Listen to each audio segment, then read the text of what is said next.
할렐루야. 오늘 설교 제목 따라 합니다. 하나님보다 앞서지 말라. 하나님보다 앞서지 말라. 기다렸던 2022년 카타르 월드컵이 개막됐습니다. 아주 뜨겁네요. 여러분, 오프사이드 반칙이 무엇입니까? 공이 있는 쪽이 온사이드고요, 공이 없는 쪽이 오프사이드입니다. 오프사이드 반칙은 공이 없는 오프사이드 지역에서 공격수가 수비수 라인보다 앞서 나가면 심판은 어김없이 깃발을 들고요, 휘슬을 붑니다. 오프사이드 반칙을 했다는 것입니다. 그러면 아무리 멋진 원더골을 넣었어도 무효입니다. 무슨 짓을 해도 다 없던 일이 되는 것입니다. 발끝이 조금 나왔다든지 그것까지도 그냥 다 잡아내버려서 오프사이드 선언하는 것입니다. 그래서 골을 넣고 영웅이 될 수 있는 숨막히는 상황에서도 오프사이드가 되면 다 무효가 되는 거예요. 그런데 믿음의 세계에도 영적 오프사이드 반칙이 있다는 것을 아십니까? 믿는 우리에게도 영적 오프사이드 반칙이 있는 거예요. 우리도 영적 오프사이드를 범하면 끝이에요. 바로 우리가 하나님보다 앞서 나가면, 우리가 대단한 일을 해도, 큰 일을 한다 하고 멋진 일을 한다고 해도 다 무효입니다. 다 없던 일이 되는 것입니다. 그것이 바로 영적인 오프사이드입니다. 그래서 우리는 이렇게 하나님을 예배해야 하는 것입니다. 그래서 우리는 이렇게 하나님께 기도해야 하는 것입니다. 성도가 기도한다는 것은 하나님보다 뒤서겠다는 결심인 줄로 믿습니다. 하나님, 나를 인도해 주세요. 앞서서 앞길로 인도해 주세요 라고 하는 부탁인 거죠. 또 성도가 이렇게 하나님께 예배하는 것도 하나님을 앞세우고 하나님을 뒤따라가겠다는 결심이고 다짐인 줄로 믿습니다. 성경에 보면 하나님께서 내 마음이 아픈 사람이라고 유일하게 평가한 인물이 있어요. 누구죠? 다윗입니다. 다윗이 이런 평가를 받은 이유가 뭘까요? 3m 가까이 되는 거인 장수 골리앗을 쓸어 넘어뜨렸기 때문일까요? 위대한 이스라엘 왕국을 세웠기 때문일까요? 여호와는 나의 목자시 내게 부족함이 없으리로다 라는 시편 23편에 전 세계인이 좋아하는 그런 명시를 지은 시인이었기 때문일까요? 영어 NIV 성경은 하나님의 마음에 합한 사람을 Amen, Amen after my own heart 이렇게 번역을 했어요. 나의 마음 뒤에 있는 사람, 하나님 마음의 뒤에 있는 사람, 내 뒤를 따르는 사람, 다윗이라는 거예요. 다시 말하면 다윗은 하나님을 앞에 모시고 하나님을 뒤따르는 사람이었어요. 그는 하나님보다 결코 앞서지 않았어요. 언제나 하나님만 뒤따라갔어요. 그는 사람들을 이끄는 리더였지만 하나님 앞에서는 늘 하나님을 따르는 팔로워, 따르는 자였던 거예요. 그럴 때에 하나님은 그를 리더로 앞장 세우셨고 다윗에게 내 뜻을 다 이루게 하리라며 밀어주기로 하나님이 작정하신 것입니다. 다윗의 인생에 하나님이 하나님 되어 주신 것입니다. 그래서 다 하나님이 그의 전폭적인 돕는자가 되어서 우리가 아는 그 다윗이 된 것입니다. 사랑하는 여러분, 우리도 하나님 마음에 합한 자가 되어야 할 것입니다. 우리가 하나님 마음에 합한 자가 되기 위해서는 영적 오프사이드를 조심해야 되는 거예요. 내가 뭐가 된 줄 알고 내가 좀 되니까 하나님도 뒤로 미루고 내 힘으로 내 경험으로 하려고 하나님보다 앞서는 자가 되는 것이 아니라 우리가 하나님을 따르는 자가 되어야 하는 것입니다. 하나님보다 앞서가면 심판이신 하나님이 언제나 깃발 들고 휘슬을 부는 거예요. 오프사이드 반칙. 다 무효라는 거예요. 따라서 우리는 언제나 하나님을 앞서지 않고 하나님을 뒤따르는 자가 되어서 우리 인생도 하나님이 역사해 주시고 축복해 주시는 그 주인공이 다 될 수 있기를 간절히 축원합니다. 오늘 말씀은 이런 같은 맥락입니다. 하나님은 다윗만 하나님을 따르는 자가 되기를 원한 것이 아니죠. 오늘 본문의 기드온도 그렇고요, 우리에게도 마찬가지예요. 하나님보다 앞서지 않고 하나님을 따르는 자가 되기를 원하신다는 것입니다. 오늘 본문 말씀은 기드온이 32,000명의 대군이 모였는데 다 돌려보내고 300명만 남겼는데 그 300명 가지고 미디안에 13만 5천 명을 쳐서 이긴 기적적인 전쟁 승리 얘기 아닙니까? 우리가 다 아는 얘기예요. 그런데 왜 하나님은 3만 2천 명 중에서 300명만 남기고 3만 1,700명은 다 돌려보냈느냐? 왜 다 돌려보내고 소수 300명만 데리고 싸우게 했느냐? 이런 것입니다. 여러분, 그 이유를 알고 싶지 않습니까? 궁금하죠? 미디안이 이스라엘 쳐들어왔어요. 이에 기드온이 나팔을 불자 3만 2천 명의 지원병이 몰려왔어요. 졸지에 농부 출신 기드온이 3만 2천 명의 대군을 건드리게 된 거예요. 아마 기드온이 그 3만 2천 명의 대군을 봤을 때 마음이 든든해졌을 거예요. 여러분은 어떤 때 여러분의 마음이 든든해집니까? 뭔가 믿는 구석이 생겼을 때 든든해지잖아요.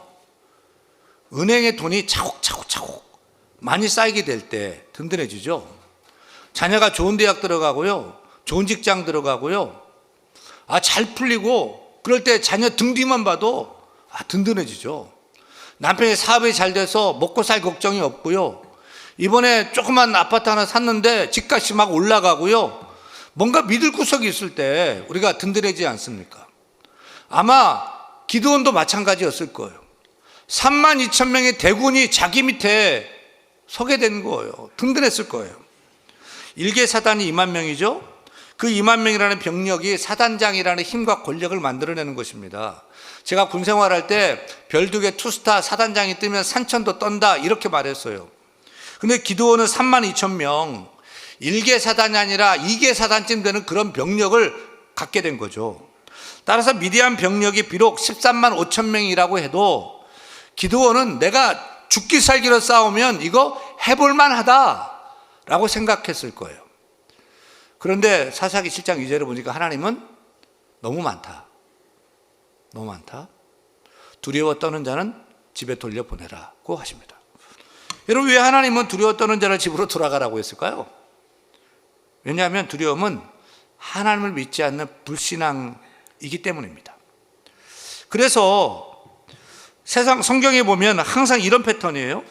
두려워 말고 믿기만 하라. 무서워 말라, 놀라지 말라, 내가 내 하나님이 됨이라. 여러분, 두려움의 반대말은 불신앙입니다. 불신앙의 표출은 두려움이에요. 그래, 두려워 떠는 자는 전쟁을 할 수 없는 거예요. 하지만 하나님 믿는 자는 두려워도 두려움을 이기게 되는 줄로 믿습니다. 더욱이 두려움을 떠는 자들은 다른 사람까지 낙심케 합니다. 두려움은 전염병처럼 퍼지는 거예요. 두려워서 마음이 허약한 자가 있느냐? 그는 집으로 돌아갈지니 그의 형제들의 마음도 그의 마음과 같이 낙심될까 하노라. 사랑하는 여러분은 두려워 말고 하나님을 믿으시길 바랍니다.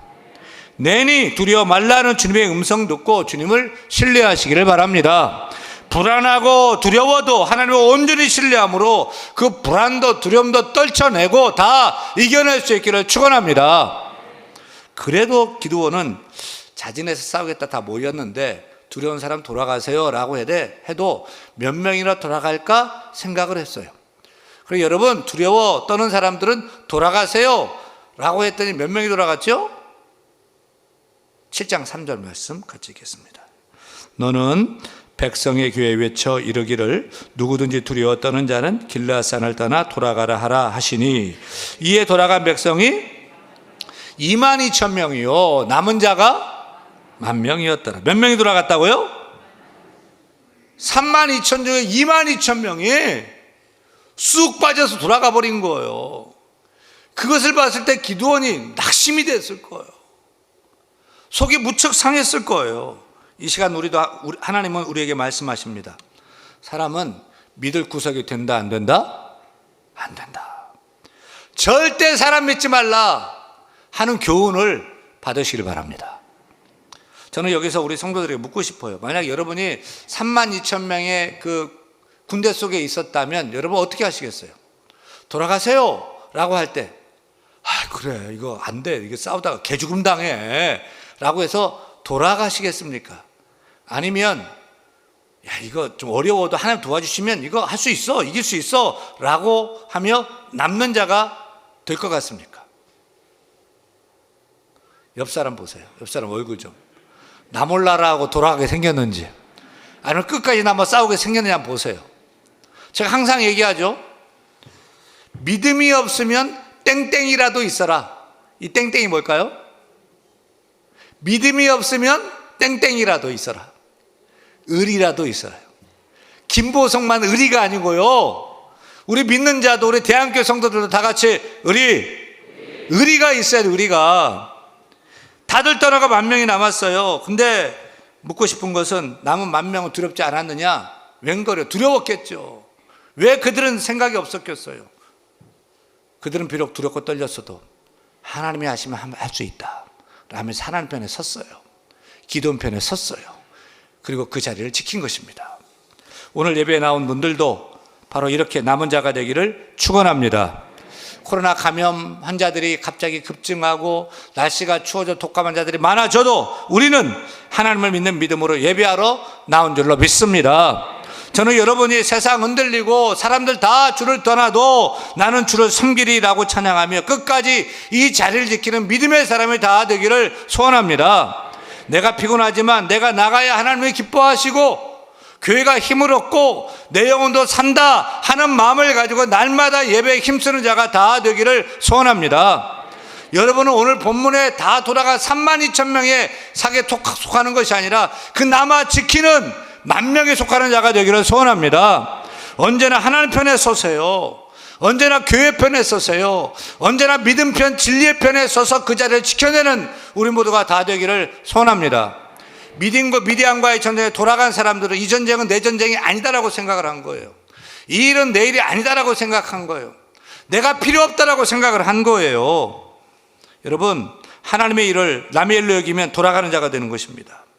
교회 일을 남의 일로 여기면 돌아가는 자가 되는 것입니다. 여러분, 교회 일이 남의 일입니까? 내 일입니까? 하나님의 일이 남의 일입니까? 내 일입니까? 우리 교회 일이 윤목사만의 일입니까? 우리 교회 일이, 하나님의 일이 우리 교역자들, 우리 장로님들만의 일입니까? 결코 아니죠. 우리 모두의 일인 줄로 믿습니다. 우리 모두의 교회이고 우리 모두의 목회인 줄로 믿습니다. 우리는 나 몰라라 하면 안 되는 거예요. 하나님의 교회를 내가 지켜야 되겠다.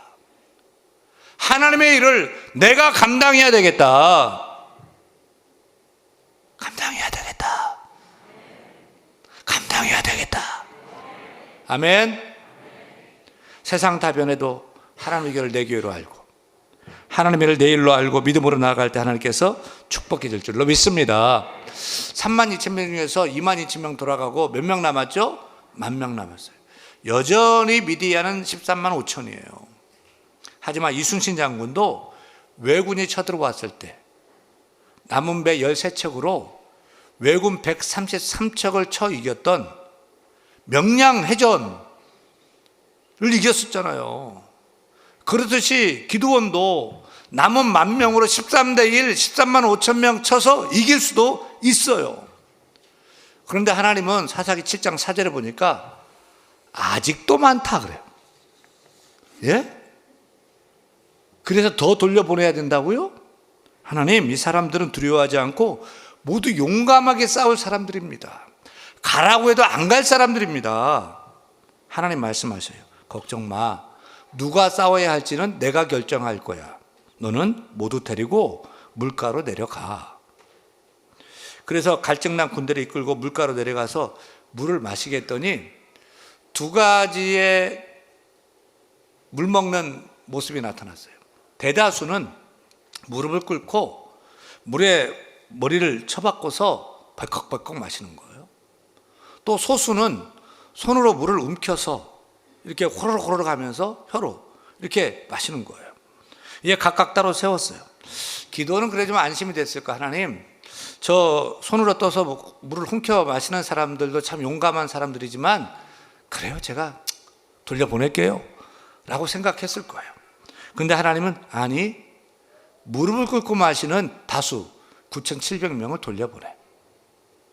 그 말을 듣고 기드온은 무너졌을 거예요. 기절초풍을 했을 거 아닙니까? 이제 딸랑 몇 명 남아요? 300명 남는 거예요. 여기서 질문입니다. 왜 손으로 움켜 물을 마신 300명만 남겼을까요? 선발 기준이 태권도 유단자가 아니고 창칼을 잘 쓰는 사람, 활을 잘 쏘는 사람도 아니고 당시에 싸움의 좋은 기술인 이 물맷돌 던지는 그 명수를 뽑는 것도 아니었잖아요. 또 나중에 보니까 뭐 항아리에다가 횃불 숨겨가지고 깨뜨려서 나팔 불던데 물 먹는 태도와 뭔 상관이 있어요? 여러분, 왜 물을 손으로 움켜 혀로 핥아 먹는 자는 뽑았을까요? 어떤 신학자는 손으로 움켜 혀로 핥아 먹은 자들은 창칼을 한 손에 쥐고 물을 마셔야 되기 때문에 이렇게 물을 마셔서 그 전투 의지가 있고 경계력, 주의력이 있기 때문에 준비된 자다. 그래 뽑혔다. 또 유대인 랍비들은 무릎을 꿇고 마신 자들을 탈락시킨 이유를 이렇게 해석을 하더군요. 유대인들이 무릎을 꿇는 경우는 하나님 앞에서만이라는 거예요. 그 외에는 유대인들이 절대 무릎을 꿇지 않는다는 것입니다. 그런데도 물을 마시기 위해서 무릎을 꿇는 사람들은 풍요와 돈과 성공을 위해서 바알에게 이미 무릎을 꿇은 습관화된 자들이라 탈락시켰다는 것이죠. 여러분 생각은 어떻습니까? 동의하십니까? 저는 둘 다 동의하지 않아요. 하나님은 그냥 많은 쪽 그냥 돌려보낸 거예요. 손으로 물을 움켜 마신 사람이 9,700명이었다면 그들을 돌려보냈을 거예요. 우리는 많은 것, 다수, 많은 사람을 좋게 여기는데 하나님은 아니라는 거예요. 우리는 돈이 많고 돕는 자가 많고 사람이 많고 힘이 있고 권력이 있고 땅이 넓고 큰 건물 짓고 큰 집 짓고 그걸 좋게 여기는데 하나님은 아니라는 거예요. 여러분, 하나님께서 다 돌려보내고 왜 300명으로 싸우라고 했을까요? 왜 32,000명의 단 1%인 300명만 남겼을까요? 그 이유는 다음과 같습니다. 7장 2절입니다. 같이 읽어요. 여호와께서 기드온에게 이르시되 너를 따르는 백성이 너무 많은즉 내가 그들의 손에 미디안 사람을 넘겨주지 아니하리니 이는 이스라엘이 나를 거슬러 스스로 자랑하기를 내 손이 나를 구원하였다 할까 함이니라. 한마디로 말하면 누가 할 거냐? 하나님이 할 거냐? 기드온과 그의 군대가 할 거냐는 거예요. 다시 말하면 기드온이 오프사이드 반칙을 범할까 싶었던 거예요. 이는 이스라엘이 나를 거슬러, 이는 이스라엘이 하나님을 거슬러 앞서 나가서 싸워서 내가 이겼어요, 우리가 싸웠어요, 적은 숫자인데도 우리가 이겼어요 라고 자랑할까 싶었던 것이 염려가 됐던 거예요. 기드온이 했다고 이스라엘이 이겼다고 자랑하고 교만할까 싶었던 거예요. 그래서 하나님은 가망이 없는, 아주 가망이 1%, 300명만 남겨놨어요. 300명 가지고 어떤 작전을 세울 수 있을까요? 300명 가지고 어떤 무기가 통할까요? 300명이라는 그 상황은 하나님이 아니면 안 되는 상황이잖아요.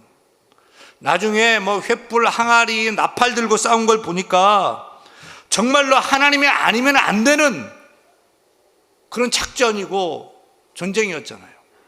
사랑하는 여러분, 저와 여러분이, 아니 우리 하나님은요, 우리에게 내가 할 수 있다는 사람이 아니라 하나님이 아니면 나는 안 되는 사람입니다.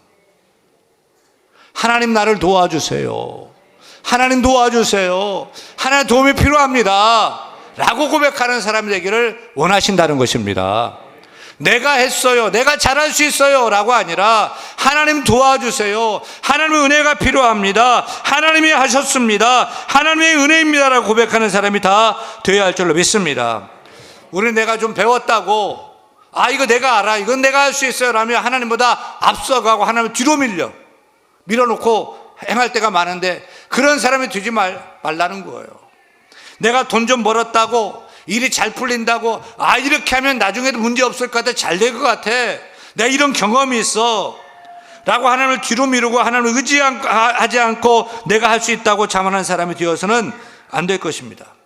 그래서 하나님이 미디안과 전쟁할 때 이렇게 외치게 했죠. 18절 말씀 보면은 여호와를 위하라, 기드온을 위하라 이렇게 외치게 했어요. 항아리에 횃불 들고 막 깨고 나팔 불 때요, 입으로 외치게 했는데 하나님을 위하라, 기드온을 위하라 외치게 했어요.